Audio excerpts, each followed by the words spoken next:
जैसा आपने कहा कि पानी को लेकर काम किया गया सर, एग्जिस्टिंग जो शहर है उसके बराबर नया शहर बसने जा रहा है जो जिससे ग्रेटर फरीदाबाद है। तो वो सर पुराना जो शहर है उसमें ही वाटर क्राइसिस काफ़ी है ड्रिंकिंग वाटर के लिए, तो उसको किस तरह से देख रहे हैं? प्रोजेक्ट था कि जैसे यमुना की जो बेल्ट है उसमें जो पॉन्ड्स बना के वाटर वो क्योंकि आपने जब ये कहा ना कि भाई पानी बाहर से लेके आए, तो हमने ये सोचा कि भाई बाहर से क्यों लेके आए यमुना का पानी तो हमारे साथ ही जा रहा है, हम उसको फरीदाबाद में ही क्यों ना रोके, है ना। सर बस जानना चाहेंगे इलेक्ट्रिसिटी बसेस का क्या था? इलेक्ट्रिसिटी बसेस के लिए हरियाणा सरकार की तरफ से टेंडर हो चुका है और हमें फरीदाबाद में 50 बसें अलॉट हुई हैं। तो सर इस बार लोग गर्मी में पानी की समस्या नहीं झेलेंगे? मुझे उम्मीद है कि पहले से सिचुएशन बहुत बेटर रहेगी, बहुत इम्प्रूव है। नमस्कार, मैं हूं सचिन गौर और आज बातचीत करने के लिए हमारे साथ मौजूद हैं FMDA यानी फरीदाबाद मेट्रोपॉलिटन डेवलपमेंट अथॉरिटी के CEO सुधीर राजपाल जी। तो उनसे बात करेंगे। सर स्वागत है आपका हरियाणा तक।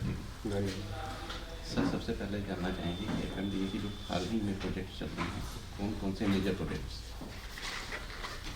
देखिए, FMDA ने एक सही मायने में फरीदाबाद में 11 अप्रैल 2021 से कार्य करना शुरू किया था, जबकि FMDA की पहली अथॉरिटी मीटिंग CM साहब ने फरीदाबाद में स्वयं आकर चेयर करी थी और हमारे बहुत से नए प्रोजेक्ट्स और नए जो एरियाज जिनमें हम काम करना चाहते हैं उनके लिए मंजूरी दी थी। तो अब करीबन 2 साल का समय होने को आया है और मैं समझता हूँ कि इस दौरान FMDA ने पानी की सप्लाई और नए सड़कों के निर्माण उसमें काफ़ी महत्वपूर्ण योगदान फरीदाबाद के निवासियों के लिए ऑलरेडी दिया है और कई ऐसे काम हैं जो ऑलरेडी कंप्लीट हो चुके हैं, कुछ काम ऐसे हैं जो चल रहे हैं और बहुत से काम पाइपलाइन में हैं जो कि आगे आने वाले समय में फरीदाबाद के नागरिकों के लिए यहाँ पर इम्प्लीमेंट हो जाएंगे। सर जैसा आपने कहा कि पानी को लेकर काम किया गया सर, एग्जिस्टिंग जो शहर है उसके बराबर नया शहर बसने जा रहा है जो जिससे ग्रेटर फरीदाबाद है।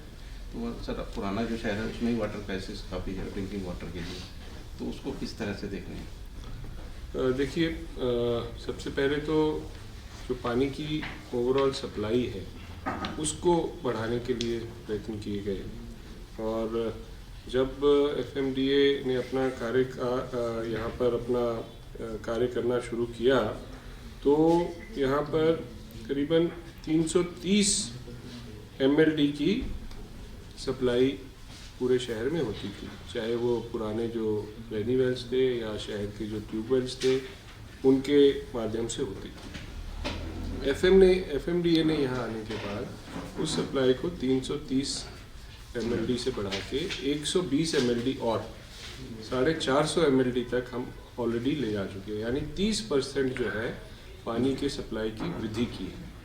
सर लेकिन क्राइसिस तो अभी भी है। नहीं, तो क्राइसिस कुछ डिस्ट्रीब्यूशन की वजह से, क्योंकि देखिए पानी होना और पानी को पाइपलाइन के जरिए जगह जगह तक पहुंचाना दोनों अलग अलग चीज़ें। तो हम सबसे पहले, जैसे मैं कह रहा हूँ कि पानी की आपूर्ति के लिए हमने प्रयत्न किए कि पहले उतना पानी तो होना चाहिए जो कि हम लोगों तक पहुँचा सके। लोगों को पहुँचाना, डिस्ट्रीब्यूट करना एक दूसरा स्टेप है, नेक्स्ट स्टेप है। तो जैसे मैंने बताया 30% हमने पानी को ऑलरेडी फरीदाबाद के लिए बढ़ा दिया। उसके लिए हमने जो है हमने 6 नए रेनी वेल जो हैं वो हमने टेक ओवर किए थे और हमने साथ ही साथ बहुत से एडिशनल ट्यूबवेल्स जो कि अबैंडन पड़े थे उनको हमने चलाया। 10 नए ट्यूबवेल हमने लाइन नंबर 1 और 2 के साथ खुद के नए चलाए। तो हमने अलग अलग प्रयत्न करके 30% पानी बढ़ा दिया। सर पानी की समस्या, पानी की ज़रूरत भी है। पानी एक गुड़गांव से चंदू जो WTP है वहाँ से पानी वो तो हेडक्वार्टर लेवल पर उसके बारे में विचार चल रहा है। वो तो पानी की अवेलेबिलिटी देखते हुए अभी उस पर फाइनल फैसला होगा, पर अभी मैं ये आपको बताना चाहता हूँ। सर कितना अगर आपको बता पाएँ? नहीं, अभी इस पर कोई फैसला नहीं हुआ, इसलिए मैं इस पर कुछ अभी बता नहीं पाऊँगा। अभी मैं जो आपको बताना चाहता हूँ, ये बताना चाहता हूँ कि हमने अथॉरिटी से, हमारी जो FMDA अथॉरिटी है उससे 12 नए रेनी वेल उसका जो है हमने अनुमोदन सीएम साहब से प्राप्त कर लिया। सीएम साहब ने एक बहुत बड़ी एक पॉजिटिव सोच रखते हुए इस चीज़ को अप्रूव किया है फरीदाबाद के लिए। तो जहाँ पर आपके 22 रेनी वेल हैं अभी तक फरीदाबाद में, उसमें 12 और ऐड हो जाएंगे। तो आप सोचिए कि आधा से ज़्यादा 50% पानी तो हम सिर्फ रेनी वेल से ही और ऐड कर देंगे। तो और उसके साथ जो पुराने कई ट्यूबवेल, जैसे मैं बता रहा हूँ, कुछ एनबीसीसी ने ट्यूबवेल खोदे हुए थे, कुछ एमसीएफ के पुराने ट्यूबवेल मैं उस दिन देख के आया, 13 ट्यूबवेल एमसीएफ के पुराने खुदे हुए थे, उनको हम रिवाइव कर रहे हैं। तो पानी की आपूर्ति जो है, हम अंडरग्राउंड वाटर जो है यमुना के अच्छे स्वच्छ पानी से ही उस आपूर्ति को पूरा करते हैं। तो सर कब तक ये जो 12 नए जो रेनी वेल हैं कब तक? तो इसके लिए जैसे पहले फेज़ के 3 ट्यूबवेल्स का तो टेंडर हो चुका है और ऑलरेडी अलॉटमेंट के लिए हेड ऑफिस केस गया हुआ है। दूसरे 3 नए ट्यूबवेल और का टेंडर अब खुलने वाला है और वो भी 15 दिनों में हेड ऑफिस चला जाएगा अलॉटमेंट के लिए, और बाकी 6 के लिए हम टेंडर करेंगे।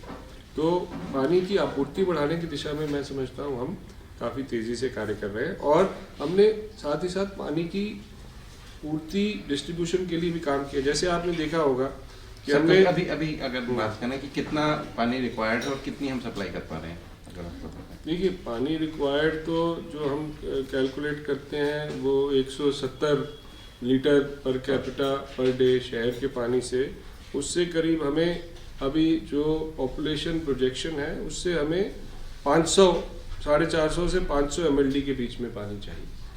हम 450 mld पे पहुंच गए। हाँ, 450 mld पर हम ऑलरेडी पहुंच चुके। अब चैलेंज आ जाता है इसको प्रॉपर्ली डिस्ट्रीब्यूट करना। तो प्रॉपर डिस्ट्रीब्यूशन के लिए आपने देखा, अभी हमने एक पाइपलाइन को ले जाते हुए जो 22 सेक्टर के पास, जहाँ उसको एक फिश मार्केट का बूस्टर कहा जाता था, जो पिछले कई 10-15 सालों से अबैंडन पड़ा था, उसमें हमने पानी पहुंचाया। और वो पानी जो है वहाँ कई जो कॉलोनीज हैं, कोई संजय कॉलोनी है, कोई दूसरी कॉलोनी है, उनमें पहुंचा। और फिर साथ ही साथ कॉरपोरेशन की तरफ से 22-23 सेक्टर में नई पाइपलाइन का कार्य चल रहा है, उन सेक्टर्स में पानी चला जाएगा। फिर ये लकड़पुर शिव दुर्गा विहार के बूस्टिंग स्टेशन पर पहली बार डिस्ट्रीब्यूशन का पानी पहुंचा, क्योंकि जैसे मैंने बताया ना, पीछे से हमने पानी बढ़ा लिया। अब उस पर पानी बढ़ाने के बाद उसको सर्कुलेट हम करा रहे हैं।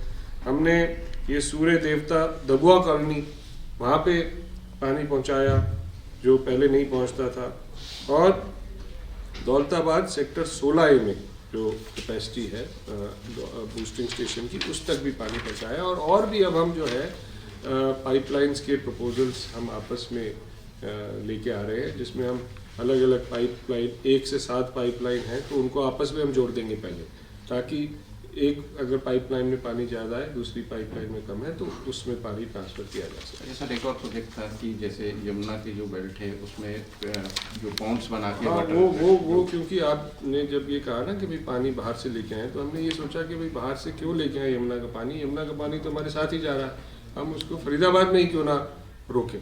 और उसके लिए हमने ये कोशिश की है कि हम अलग अलग जगह पर फरीदाबाद, जो यमुना का फ्लड प्लेन होता है, फ्लड प्लेन मतलब कि जब यमुना मानसून में फ्लड आता है, बढ़ती है, उसका किनारे को तोड़ के निकल जाती है, तो जिस एरिया में जाती है वहाँ पर हम पॉन्ड बना लें और वो भर जाए ऑटोमेटिकली, और उसको फिर हम आगे आने वाले समय में पूरे साल यूज़ करते रहे, रिचार्ज भी होगा, हम उसको यूज़ भी करें। तो उसमें कितना एरिया कवर करेंगे, मतलब कितना? तो उसके लिए अभी हमने जो हमारा जो एरिया है उसमें हमने कोई 3 या 4 हमने ऐसे 20-20, 30-30 एकड़ के ये पॉन्ड्स के लिए एरिया आइडेंटिफाई किए हैं। कुछ एरिया जो डिफेंस से भी हमने बात की है, उनसे भी लेने की कोशिश कर रहे हैं, तिलपत रेंज में, या बाकी जो दूसरी पंचायतें हैं उनके साथ हम बातचीत कर रहे हैं। डिप्टी कमिश्नर उसमें हमारी मदद कर रहे हैं। 10 होगी तो सर। हाँ, तो इन सभी में जहाँ जहाँ पे हमें लोग आगे बढ़ के अपनी लैंड देंगे, ये तो पूरे शहर के लिए एक अच्छी बात होगी कि हम पानी को यहीं रोक सकें। कितना एरिया है सर? 100 एकड़, 200? तो 80 से 100 एकड़ ओवरऑल लैंड जो है, कुछ डिफेंस वालों से बात करेंगे अब जब तक ये फाइनल होगा, पर हमारी इस पर भी पूरी सोच और पूरी प्रोग्रेस चल रही है। तो इस बार का मतलब जो मानसून है उसमें उससे पहले हम ये करना चाहते हैं, ये होगा। और पानी के बारे में मैं ये भी बताना चाहता हूँ कि हमने एक बहुत जो डिस्ट्रीब्यूशन के लिए आप जो पूछ रहे थे, हमने ये कदम उठाया कि फरीदाबाद में अभी 84 जो हैं सोसाइटीज़, पर्टिकुलरली ग्रेटर फरीदाबाद में लोग रह रहे हैं। उन 84 सोसाइटीज़ में हमने ये बीड़ा उठाया कि हम पाइप्ड वाटर सप्लाई पहुंचाएंगे, क्योंकि ज़्यादातर वो सोसाइटीज़ जो हैं वो जो है नीचे बोरवेल करके, एक तो उसकी क्वालिटी ख़राब पानी की, दूसरा जो है वो पानी जब वो लेते हैं तो पानी का रिचार्ज नहीं होता। तो हम उस प्रथा को रोकना चाहते हैं। हम चाहते हैं कि जो यमुना का अच्छा पानी है वो पाइपलाइन में पहुंचे, या फिर लोगों को टैंकरों से पानी लाना पड़ता है जो कि बहुत महंगा है जी। बहुत सोसाइटियाँ लाखों रुपया पर मंथ खर्च कर रही हैं। तो ये मेरे को आपको बताने में खुशी है कि हमने 84 में से 39 सोसाइटीज़ में ऑलरेडी पानी पहुंचा दिया, और उनमें यमुना का पानी आ रहा है। क्योंकि एक बहुत बड़ा चैलेंज था, जो पाइपलाइंस लगी हुई थी वो जगह जगह से डिस्कनेक्टेड थी, या कहीं पे लैंड एक्विजिशन नहीं हुआ तो वो जुड़ नहीं पाई, या कहीं पे वो लीक हो रही थी। तो क्योंकि उनमें पहले पानी नहीं जा रहा था, अब ना केवल उनमें पानी पहुंचाया पर साथ ही साथ हमने कनेक्शन भी दिया है सोसाइटीज़ को। और मैं कई सोसाइटीज़ में मैं खुद भी गया हूँ देखने, तो वहाँ बड़ा अच्छा लगता है कि उनके टैंक्स बने हुए हैं, उनमें एक अच्छा पानी, हाई लेवल का सेफ ड्रिंकिंग वाटर लोगों तक पहुँचाए। तो ये हम इसमें कार्रवाई कर रहे हैं। सर ये तो ही रोड पानी की बात, अब तो बात अब रोड्स आप की तो करते हैं रोड्स की बात करें तो सर ये वेस्ट ईस्ट जो रोड जा रहा है ये कब? ये देखिए, ये अथॉरिटी की तरफ से ये अप्रूवल हो गया था, और इसको अथॉरिटी ने पीडब्ल्यूडी महकमे को, स्टेट गवर्नमेंट को इसके लिए ऑथराइज किया है। तो मेरी बात होती रहती है सेक्रेटरी पीडब्ल्यूडी से चंडीगढ़ में, तो वो इसके लिए यूपी गवर्नमेंट से भी बातचीत कर रहे हैं। और उनका भी रोल रहेगा? उनका भी रोल, क्योंकि आ रहा तो ईस्ट वेस्ट, अच्छा आप ईस्ट वेस्ट कनेक्टिविटी की बात कर रहे हैं? अच्छा, उसमें तो मतलब यही है कि ग्रेटर फरीदाबाद से हम अपने फरीदाबाद की तरफ, गुड़गांव की तरफ वाली बनाएंगे। तो उसके लिए हमने कंसल्टेंट पीडब्ल्यूडी ने लगाया हुआ है। तो उसमें हमने उनको 3 ऑप्शंस में से एक ऑप्शन जो कि हमें सबसे सूटेबल लगी, उसके लिए हमने उनको कहा है कि वो उसके लिए हमें डिटेल प्रोजेक्ट रिपोर्ट बना दें। तो हमें उम्मीद है कि वो अगले 15-20 दिनों में वो हमें वो रिपोर्ट बना के दे देंगे, और उसके बाद उसका काम जो है वो पीडब्ल्यूडी के माध्यम से होगा। ये भी एक बहुत बड़ा स्टेप रहेगा कि दोनों शहर के 2 हिस्सों को जोड़ने के लिए। अभी तो मथुरा रोड बीच में, मथुरा रोड भी है, रेलवे लाइन भी होती है, तो इनको जोड़ने के लिए ये बहुत ज़रूरी है। जैसे आप देखेंगे गुरुग्राम में इस तरह की कनेक्टिविटीज़ अक्रॉस दी हाईवे 3-4 जगह हुई, तो हम चाहते हैं कि हम भी फरीदाबाद में भी इस तरह करें। और नहर पार तो जुड़ गया, लेकिन नहर पार जुड़ गया, हाँ, नहर पार पुराने शहर से जुड़े, और फिर नहर पार को उधर नोएडा, गाजियाबाद और जेवर से जोड़े, और पुराने शहर को गुड़गांव से जोड़े। तो एक पूरा का पूरा जब कम्युनिकेशन नेटवर्क रोड से बन जाएगा तो लोगों को सुविधा होगी, लोगों को अपना कार्य में, ऑफिस में जाने में, फैक्ट्रीज में जाने में मदद मिलेगी, और ओवरऑल इकोनॉमिक प्रॉस्पेरिटी आएगी। तो सर बीके नीलम चौक को भी डिकंजेशन करने के लिए कोई? हाँ, तो उसके लिए भी एक प्लान हम बना रहे हैं कि भाई हम कैसे, वहाँ पे बहुत ज़्यादा भीड़ भाड़ रहती है, तो उसको भी एक कंसल्टेंट के माध्यम से हमने प्रपोजल ये बनाया है कि भाई हम दोनों जो बीके नीलम चौक को जो सड़क मिलती है उसको हम चौड़ा करेंगे। तो उसके साथ में एक नाला भी जाता है। फ्लाईओवर की भी चर्चा थी। फ्लाईओवर को अभी हमने फिजिबल नहीं पाया है, और वो बहुत लंबा और टाइम कंज्यूमिंग काम होगा। तो एक क्विक फिक्स सोल्यूशन जो हमने सोची है वो यही सोची है कि बीके चौक और नीलम वाला जो चौक है, दोनों को हम रेड लाइट से रिप्लेस करें, और बीके चौक और नीलम चौक के बीच की जो सड़क है उसको हम चौड़ा कर दें। हमने कंसल्टेंट से बाकायदा ट्रैफिक स्टडीज़ करने के बाद इस प्रपोजल को फाइनल किया है। और जो दोनों तरफ ड्रेन्स हैं, उन ड्रेन्स को साफ़ करेंगे, उन ड्रेन्स के ऊपर हम रोड बनाएंगे ताकि कैरिज वे की विड्थ ज़्यादा हो जाए।